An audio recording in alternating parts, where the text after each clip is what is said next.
नमस्कार दोस्तों, आज हम बात करेंगे उन बड़े बड़े चेंजेस की जो नरेंद्र मोदी के प्राइम मिनिस्टर बनने के बाद इंडिया में हुए हैं। 2014 में जब से श्री मोदी ने प्राइम मिनिस्टर पद संभाला, इंडिया ने बहुत कुछ देखा है, अच्छे और बुरे दोनों समय। ये 10 इयर्स बहुत इंपॉर्टेंट रहे हैं। इस दौरान गवर्नमेंट ने कई बड़ी योजनाएं शुरू की, जिनका मकसद था देश को इकोनॉमिकली और सोशली स्ट्रांग बनाना।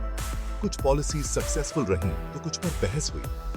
आज हम देखेंगे कुछ ऐसे ही इंपॉर्टेंट चेंजेस और पॉलिसीज को जो इन 10 इयर्स में हुए। तो चलिए शुरू करते हैं और देखते हैं कि कैसे ये 10 इयर्स इंडिया के लिए गेम चेंजर साबित हुए। सबसे पहले बात करते हैं इकोनॉमी की। 2017 में मोदी सरकार ने जीएसटी लागू किया। इस सिंगल टैक्स सिस्टम ने कई इनडायरेक्ट टैक्सेस को एक साथ कर दिया। इसका मकसद था टैक्स सिस्टम और बिजनेस को आसान बनाना। मेक इन इंडिया कैंपेन ने भी सुर्खियां बटोरी। इस इनिशिएटिव का मकसद था इंडिया को ग्लोबल मैन्युफैक्चरिंग हब बनाना, विदेशी इन्वेस्टमेंट को अट्रैक्ट करना और जॉब्स के नए मौके पैदा करना। मोदी सरकार ने डिजिटल इंडिया के सपने को पूरा करने के लिए कदम उठाए।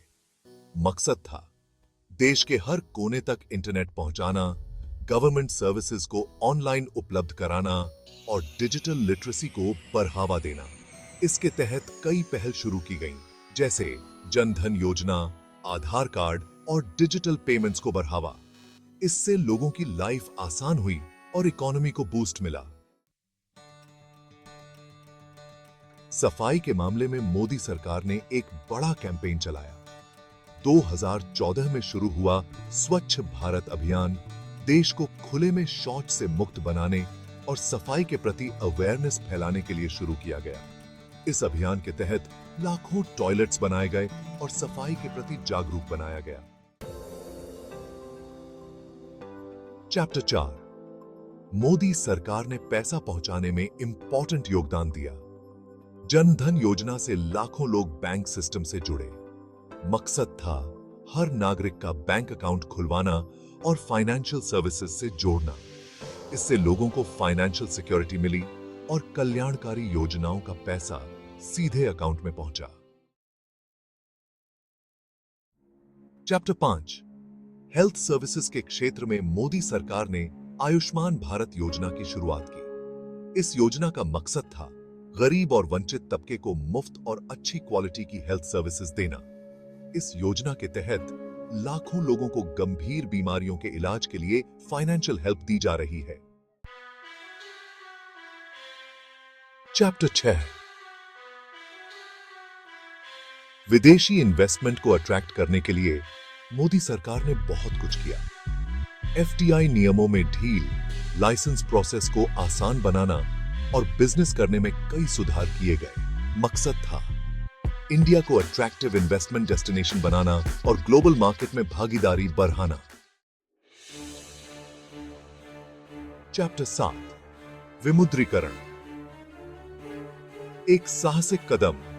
2016 में मोदी सरकार ने एक डेयरिंग और अनएक्सपेक्टेड कदम उठाया। 500 और 1000 रुपए के नोट बंद कर दिए। इस कदम का मकसद था काले धन, नकली नोटों और भ्रष्टाचार पर रोक लगाना।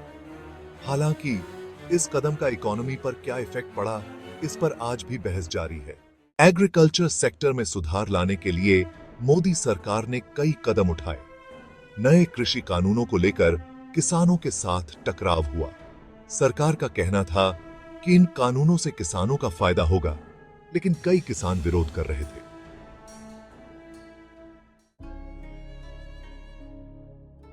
नेशनल सिक्योरिटी के मुद्दे पर मोदी सरकार ने हमेशा सख्त रुख अपनाया है।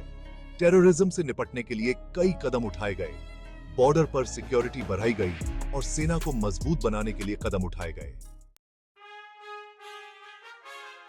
इंटरनेशनल लेवल पर मोदी सरकार ने इंडिया की इमेज को एक मजबूत और इंडिपेंडेंट देश के रूप में प्रस्तुत किया।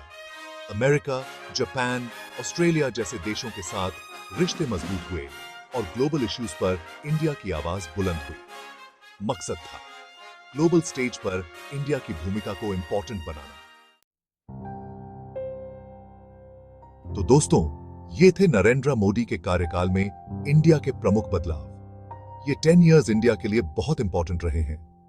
सरकार के कुछ फैसले अच्छे रहे तो कुछ पर कंट्रोवर्सीज भी हुई, लेकिन एक बात पक्की है, इन 10 इयर्स में इंडिया ने प्रोग्रेस की है और दुनिया में अपनी पहचान बनाई है। अगर आपको यह वीडियो पसंद आया हो तो लाइक और सब्सक्राइब करना न भूलें।